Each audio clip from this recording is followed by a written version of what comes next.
Bon les gars, faut vraiment qu'on parle parce que je vois sur internet tout un tas de gourous qui te promettent 10K par mois, ta liberté financière, ta liberté géographique et même la liberté de t'acheter un Falcon 3. Bref, il y en a des conneries sur internet et dans cette vidéo, j'ai envie de te montrer, en tout cas j'ai envie de te dire quel business il faut absolument pas que tu lances. Parce que oui, il y a tout le monde qui va te dire quoi faire, mais il y a personne qui va te dire quoi ne pas faire et pourquoi surtout tu dois pas le faire. On commence tout de suite avec le premier business. Pour moi, le premier business IA qu'il faut absolument éviter, c'est l'OFMIA. Alors, pour ceux qui ne savent pas ce que c'est, l'OFMIA, c'est le fait de créer un modèle avec l'intelligence artificielle et de vendre des photos olé olé à des perversitos du net. Ouais, c'est ça le business model de l'OFMIA, t'as bien compris. En fait, c'est le même principe que gérer une modèle OnlyFans, sauf que cette fois-ci, il n'y a pas de modèle OnlyFans, c'est toi qui vas créer cette modèle OnlyFans avec l'IA et tu vas aller voler les photos d'autres filles pour faire ta promo. Et ça, c'est vraiment pas ouf. Mais attends, je vais t'expliquer surtout pourquoi tu dois pas faire d'OFMIA. Et je sais qu'il y a pas mal de gens qui vont m'en vouloir après cette vidéo. Désolé les frérots, je sais que c'est faute business, mais j'ai pas envie que les gens qui regardent mes vidéos se lancent dans des conneries comme ça. Bon, est-ce que l'OFMIA fonctionne vraiment? On va pas se mentir, oui, pour quelques personnes, ça fonctionne vraiment et quelques personnes vont réussir à gagner de l'argent. Et je parle de vrai argent, pas 500 euros par mois. Mais en soi, c'est pas un super business parce que c'est très borderline. C'est-à-dire qu'au niveau de la loi et même au niveau des plateformes, tu sais jamais quand est-ce que ton business risque de sauter. Donc, clairement, est-ce que c'est un business à lancer sur le long terme? Moi, je pense pas. Que tu peux à tout moment perdre tout le fruit de ton travail parce que tu étais sur un fil et que tu ne savais pas vraiment à quel moment ce fil allait casser. Alors, l'OFMIA, pour moi, c'est pas le meilleur business du tout, sauf si tu as envie de parler à des pervers toute la journée. Alors là, ça va être ton business parce que oui, mets-toi bien en tête que quand tu vas te mettre à faire la promotion de ta modèle, il va falloir que quelqu'un parle à ces perversitos du net. Et clairement, c'est pas ta modèle qui va le faire, même si tu mets des automatisations, si tu délègues le travail, si tu fais tout ça, au début, tu vas être obligé d'aller écrire à des pervers, de leur dire que oui, t'es chaude, oui, t'as un OnlyFans, oui, nanani nanana. Si c'est pas ton truc, l'usurpation d'identité, je te jure que l'OFMIA, c'est pas fait pour toi. Au-delà de ça, comme je te le disais juste avant, l'OFMIA, ça va souvent être du vol de contenu. C'est-à-dire que tu vas aller voler le contenu qui a été créé par des vraies filles, des vraies femmes, et tu vas tout simplement faire un face swap avec ton modèle IA pour qu'elle ait l'air d'être réelle et qu'elle ait l'air d'avoir une vie. J'aime pas du tout ça. Personnellement, j'aimerais pas du tout que quelqu'un prenne mes images et me mette en tant que modèle OnlyFans. En plus, à terme, on le sait, la plupart des plateformes comme OnlyFans, Mime, etc. vont finir par supprimer ce contenu-là. Donc, créer un business qui est borderline et qui va bientôt sauter parce que les plateformes ne sont pas vraiment pour, c'est très pas ouf en fait comme business. Et en plus de ça, comme je te le disais, tu es en zone grise. C'est-à-dire que là, pour l'instant, la loi ne te donne pas tort, mais elle ne te donne pas non plus raison. C'est-à-dire que tu sais jamais vraiment sur quel pied danser. Et lancer un business sans être vraiment sûr que ce business soit pérenne et qui va vraiment continuer à imprimer des billets sur le long terme, pour moi, c'est jamais un super objectif. Si je dois faire une conclusion, bref, de l'OFMIA, c'est un business qui est trop borderline, qui est très chronophage parce que oui, au début, tu vas vraiment devoir parler tout ton temps avec des mecs qui ont que ça à foutre de leur journée de se lébrant sur des photos de fausses femmes. Est-ce que tu as envie de faire ça? En fait, c'est ça la question que tu dois te poser, c'est est-ce que tu as envie de faire ça? T'as pas envie? Next, on passe au business suivant. Deuxième idée business, IA à ne pas du tout faire, c'est écrire des livres à l'IA. Alors oui, il y en a plein sur Internet qui vont te dire, mais si, tu peux écrire des livres à l'IA en moins de 2 heures, c'est fait, et tu vas voir, tu les publies sur Amazon KDP et tu vas les vendre. Les gars, sans déconner, ça ne fonctionne pas comme ça. Des livres sur KDP, je dois en avoir une soixantaine, et j'en ai écrit un seul à l'IA. D'ailleurs, je vais te mettre la date à laquelle j'ai écrit ce livre à l'IA. Je pense que je dois être un des premiers en Europe à avoir vraiment fait l'expérience. Et en fait, tout simplement, c'est un très mauvais business à long terme. Pourquoi la plupart des gens t'en parlent? Parce que oui, ça paraît séduisant de pouvoir écrire un roman entier en seulement quelques heures. Et en plus, comme je te l'ai dit, ils vont tous te dire de mettre ça tout simplement sur Amazon et que Amazon va faire tout le travail à ta place et que tu vas devenir millionnaire en 6 mois, histoire de t'acheter ton Falcon 6. Alors pourquoi ça va pas marcher? Premièrement, la qualité des livres que tu vas créer, même si tes prompts sont ultra bien faites, la qualité de tes bouquins va être bidon. Quand je te dis bidon, c'est vraiment bidon. Pas d'authenticité, pas d'émotion, bref, pas d'humanité.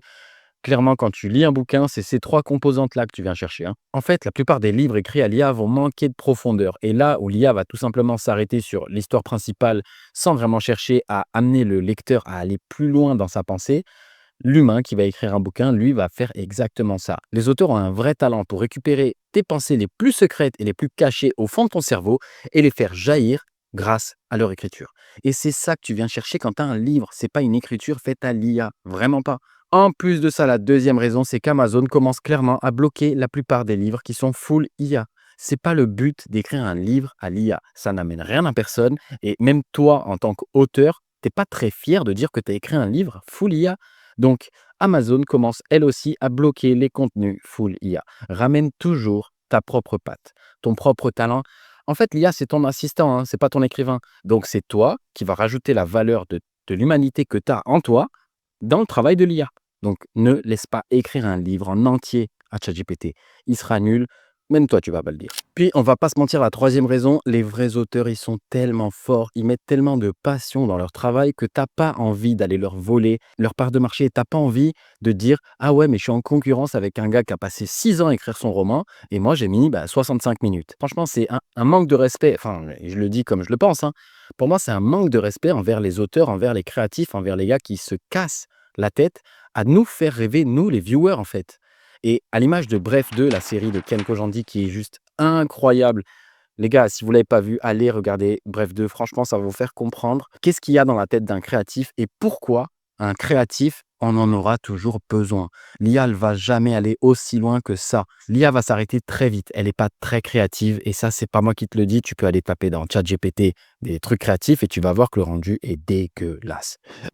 Et ta seule alternative pour écrire des livres, en fait, avec l'intelligence artificielle, ça va être, comme je te l'ai dit, d'utiliser l'IA comme un assistant auteur. Et pas, c'est pas ton auteur. Donc, elle va t'aider à faire le gros du travail.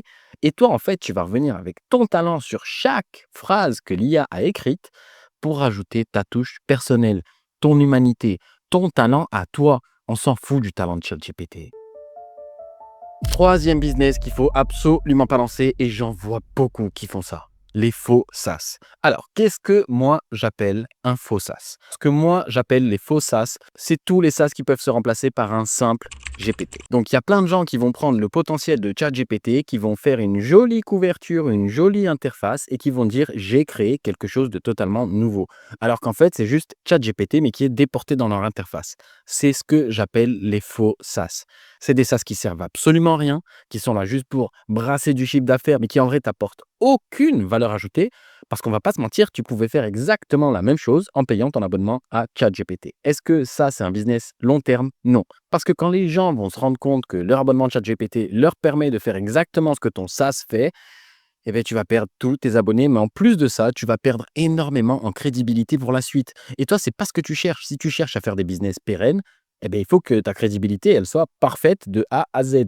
Donc, évite de lancer des SaaS qui en fait sont juste des copies de GPT avec une jolie interface et un abonnement parce que déjà les gens payent leur abonnement à ChatGPT. Vas-y gros, tu vas pas les saigner non plus. Mais si on doit rentrer un peu plus dans le détail de pourquoi c'est une mauvaise idée, eh bien en fait il y a plusieurs raisons à ça. La première raison, c'est que les gens finiront toujours par comprendre que ton SaaS c'est juste une arnaque. On va pas l'appeler autrement. Si ChatGPT fait exactement la même chose que ton SaaS est un scam. Donc, tu peux avoir mis toute la bonne volonté du monde pour faire ta jolie interface. S'il n'y a pas de valeur ajoutée, s'il n'y a pas de modèle en plus que celui de ChatGPT ou quelque chose qui fait la différence, tu es juste en train de monter un business qui est un scam. Évite de faire ça, gros. Deuxième raison qui est un petit peu plus technique, tes coûts API vont exploser à partir du moment où tu vas avoir une demande. Et alors, je sais ce que certains experts ici vont me dire. Ouais, mais tu testes d'abord avec l'API OpenAI et ensuite, si ça fonctionne bien, eh ben, tu crées ton propre modèle, etc., etc. Mais alors, crée ton propre modèle dès le départ. Va pas tester la traction du marché avec une IA qui est surentraînée, qui a coûté des centaines de millions de dollars à entraîner et te dire, ben, ce sera pareil quand moi, je vais entraîner mon modèle. C'est pas vrai. Et en fait, la personne qui en pâtit le plus, la personne qui va le plus galérer avec cette situation de merde, parce que c'est une situation de merde, c'est ton utilisateur. Parce que lui, si tu es honnête avec lui et que tu lui dis juste, écoute gros, j'ai créé un GPT, tiens, il est 100% gratuit, utilise-le. En fait, tu as même moyen de monétiser les GPT. Et pour ça, je te mets un lien dans la description. Je ne vais pas m'attarder ici, mais j'ai créé une des premières formations du monde, ouais, sûrement du monde, qui te montre comment monétiser ces nouveaux agents IA de manière simple. à moindre coût et surtout efficace. Parce que c'est ça que tu cherches. Tu cherches à être efficace et pas que pour ton compte en banque. Tu cherches à être efficace pour tes utilisateurs. La dernière raison pour laquelle ce genre de business est totalement bidon, c'est que ChatGPT, OpenAI, peut tuer ton business en 5 secondes et demie. En fait, ils vont pouvoir intégrer les mêmes features que ce que toi, t'as mis et ils vont pouvoir, eux, les mettre en avant comme il faut parce que de un, ils ont le budget, de deux, ils ont la notoriété et ton business va tout simplement imploser dans les minutes à suivre. Donc, évite de monter un business qui peut se faire tuer à tout moment par des géants de la tech. Oui, certains vont me dire, ouais, mais si tu n'essayes pas, eh ben, les gars, je vous jure, mettez votre énergie ailleurs. Mettez votre énergie dans des vrais projets qui comptent et sur lesquels vous allez pouvoir vous donner sur les années à venir. On n'est pas là pour jouer un sprint, hein. On n'est pas là pour courir 100 mètres. On est là pour faire un putain de marathon. On est là pour gagner le marathon final.